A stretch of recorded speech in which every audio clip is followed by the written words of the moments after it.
ನಿನ್ನೆ ಕೂಡ ಬಿಡದಿ ರೈತರ ಮನೆಗಳಿಗೆ ಹೋಗಿ ಸಾಂತ್ವನ ಹೇಳಿದ್ದಾರೆ. ಯಾವ ರೀತಿಯಾಗಿ ಈ ಬಿಡದಿ ಪ್ರಾಜೆಕ್ಟ್ ಏನಿದೆ ಇದು ಕಾಂಗ್ರೆಸ್ ಪಾರ್ಟಿಗೆ ಚಿನ್ನದ ಮೊಟ್ಟೆಯನ್ನ ಇಡುವಂತ ಒಂದು ಪ್ರಾಜೆಕ್ಟ್. ಇಲ್ಲಿ ಚಿನ್ನದ ಗಣಿ ಇದೆ, ಅದನ್ನ ಲೂಟಿ ಮಾಡಿ ತೆಗೆದುಕೊಂಡು ಹೋಗ್ಬೇಕು ಅನ್ನೋದು ಕಾಂಗ್ರೆಸ್ ಪಾರ್ಟಿಯ ಹುನ್ನಾರ.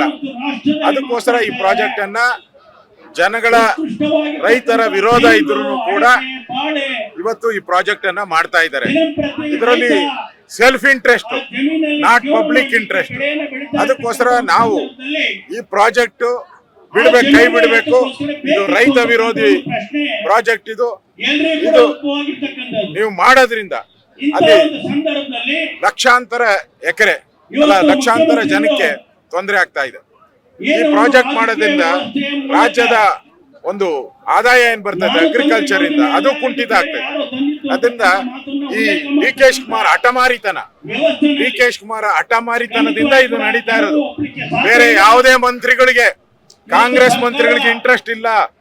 ಇದರಿಂದ 20 ಇಂಟೆಲಿಜೆನ್ಸ್ ಮೆಸೇಜ್ ಏನು ಹೋಗಿದೆ, ಇದರಿಂದ 20-30 ಸೀಟು ಕಾಂಗ್ರೆಸ್ ಪಾರ್ಟಿಗೆ ಹೋಗುತ್ತೆ, ಕೈ ಬಿಟ್ಬಿಡಿ ಅಂತ ಹೇಳಿ ಕಾಂಗ್ರೆಸ್ ಪಾರ್ಟಿಯವರು ಆಗ್ಲೇ ಒತ್ತಡ ಹಾಕ್ತಾರೆ. ಆದ್ರೆ ಇಂಡಿವಿಜುವಲ್ ಡಿ ಕೆ ಶಿವಕುಮಾರ್ ಅವರ ಹಠಮಾರಿತನದಿಂದ ಈ ಪ್ರಾಜೆಕ್ಟ್ ಅನ್ನ ಮಾಡಕ್ಕೆ ಹೊರಟಿದ್ದಾರೆ. ನಾವು ಕೇಳೋದು, ಪದೇ ಪದೇ ಡಿ ಕೆ ಶಿವಕುಮಾರ್ ಅವರು ದಾರಿ ತಪ್ಪಿಸ್ತಾರೆ, ಮಾಧ್ಯಮನೂ ದಾರಿ ತಪ್ಪಿಸಿದ್ದಾರೆ. ಮಾತೆತ್ತರೆ ಡಿ ಕೆ ಶಿವಕುಮಾರ್ ಆಸ್ತಿ ಎಷ್ಟು, ಕುಮಾರಸ್ವಾಮಿ ಅವರ ಜಮೀನು ಎಲ್ಲೆಲ್ಲಿದೆ, ಅವರ ಶ್ರೀಮತಿಯವರ ಜಮೀನು ಎಲ್ಲಿದೆ, ಇದ್ರ ಬಗ್ಗೆ ಪ್ರಸ್ತಾವ ಮಾಡ್ತಾರೆ. ಇಲ್ಲಿ ಪ್ರಸ್ತಾವ ಮಾಡ್ಬೇಕಾಗಿರೋದು ಬಿಡದಿ ಪ್ರಾಜೆಕ್ಟ್ ಅಲ್ಲಿ ರೈತರ ಜಮೀನು ಬಿಡ್ತಿರೋ ಇಲ್ಲೋ ಅದು ಬಿಟ್ಬಿಟ್ಟು ಕುಮಾರಸ್ವಾಮಿದು ಆಸ್ತಿ ಎಷ್ಟು, ಕುಮಾರಸ್ವಾಮಿ ಜಮೀನು ಎಷ್ಟಿದೆ, ಅವ್ರ ಕುಟುಂಬದ, ಅದೆಲ್ಲ ನಮಗೇನ್ ಬೇಕಾಗಿದೆ. ಇದು ಇಂಡಿವಿಜುವಲ್ ಫೈಟ್ ಅಲ್ಲ, ಇದು ರೈತರ ಫೈಟ್. ಡಿ ಕೆ ಶಿವಕುಮಾರ್ ಅವರು ಯಾಮಾರ್ಸಕ್ಕೋಸ್ಕರ ಇಂಡಿವಿಜುವಲ್ ಟಾರ್ಗೆಟ್ ಮಾಡಿ, ಪ್ರೆಸ್ ಮೀಟ್ ಮಾಡಿ, ಇಂಡಿವಿಜುವಲ್ ಟಾರ್ಗೆಟ್ ಮಾಡಿ ಇದನ್ನ ವಿಷಯಾಂತರ ಮಾಡ್ತಾ ಇದ್ದಾರೆ. ಇದು ಬಹಳ ದಿನ ನಡೆಯಲ್ಲ. ಇಲ್ಲಿ ಚರ್ಚೆ ಆಗ್ಬೇಕಾಗಿರೋದು ಬಿಡದಿ ಪ್ರಾಜೆಕ್ಟ್ ಬಿಡ್ತಿರೋ ಇಲ್ಲೋ, ಇಲ್ಲ ನಿಮ್ ಸರ್ಕಾರ ತೊಲಗೋವರೆಗೂ ನಾವು ಹೋರಾಟವನ್ನ ಮಾಡ್ತೀರಿ. ಇವತ್ತು ನಾವು ದೊಡ್ಡ ಹೋರಾಟವನ್ನ ಇಲ್ಲಿ ಮಾಡ್ತಾ ಇದ್ದೀರಿ. ಬಿಡದಿ ಪ್ರಾಜೆಕ್ಟ್ ಯಾವುದೇ ಕಾರಣಕ್ಕೆ ಆಗ್ಬಾರ್ದು. ಇದರಲ್ಲಿ ಯಾವುದೇ ಬಿಜೆಪಿಯ ಪಾತ್ರ ಇಲ್ಲ. ನಾವೇನ್ ನೋಟಿಫಿಕೇಶನ್ ಮಾಡಿಲ್ಲ, ಅಕ್ವಿಜೇಷನ್ ನಾವು ಕೊಟ್ಟಿಲ್ಲ. ಅದರಿಂದ ಪೂರ್ತಿ ಬಿಜೆಪಿ ಬಿಡದಿ ರೈತರ ಪರವಾಗಿ ನಿಂತಿದೆ. ಈ ಪ್ರಾಜೆಕ್ಟ್ ಅನ್ನ ನಮ್ಮ ಸರ್ಕಾರ ಬಂದ್ರೆ 100% ನಾವು ಈ ಪ್ರಾಜೆಕ್ಟ್ ಅನ್ನ ಬಿಡ್ತೀರಿ. ಆಮೇಲೆ ಇನ್ನೊಂದು ಎಚ್ಚರಿಕೆಯನ್ನ ಕಾಂಗ್ರೆಸ್ ಸರ್ಕಾರಕ್ಕೆ ಮುಖ್ಯಮಂತ್ರಿ ಕೊಡ್ತೀನಿ. ಏನಾದ್ರೂ ನೀವು ಈಗ ಎಲ್ಲಾರ ಮೇಲೂ FIR ಹಾಕಿದೀರಾ, ಮರ್ಡರ್ ಕೇಸ್ ಬುಕ್ ಮಾಡಿದೀರಾ, ರೈತರನ್ನ ಕೊಲೆಗಾರರಾಗಿ ಮಾಡಿದೀರಾ.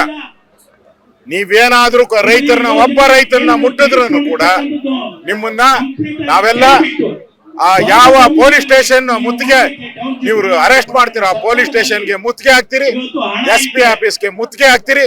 ರೈತರನ್ನೇನಾದ್ರೂ ಮುಟ್ಟಿದ್ರೆ ಎಚ್ಚರಿಕೆ ಅನ್ನೋ ಮಾತನ್ನು ಕೂಡ ಆ ಎಚ್ಚರಿಕೆಯನ್ನ ಕೊಡ್ತಾ ಇದ್ದೀನಿ.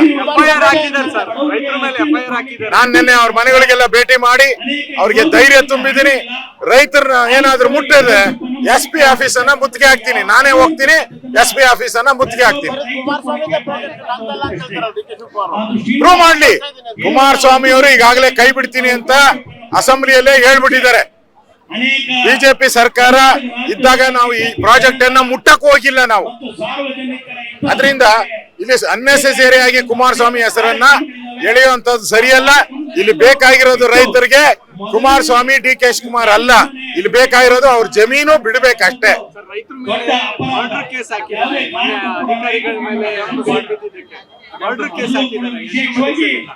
ಮರ್ಡರ್ ಕೇಸ್ ಹಾಕಿದ್ದಾರೆ, ಅಲ್ಲೇ ಕೇಸ್ ಹಾಕಿದ್ದಾರೆ, ಪರ್ಕೆಲ್ ಹೊಡೆದಿದ್ದಾರೆ ಅಂತ ಹಾಕಿದ್ದಾರೆ. ಸ್ವತಃ CM ಅವ್ರಿಗೆ ಯಾಕೆ ಹೊಡಿತೀರಾ, ನನ್ಗೆ ಪರ್ಕೆ ಹೊಡೀರಿ ಅಂತ ಹೇಳಿದ್ದಾರೆ. ಇದೆಲ್ಲ ಕಾಂಗ್ರೆಸ್ ಪಾರ್ಟಿಯ ಈ ಸರ್ಕಾರಕ್ಕೆ ನಾಚಿಕೆ ಆಗ್ಬೇಕು ಇದು.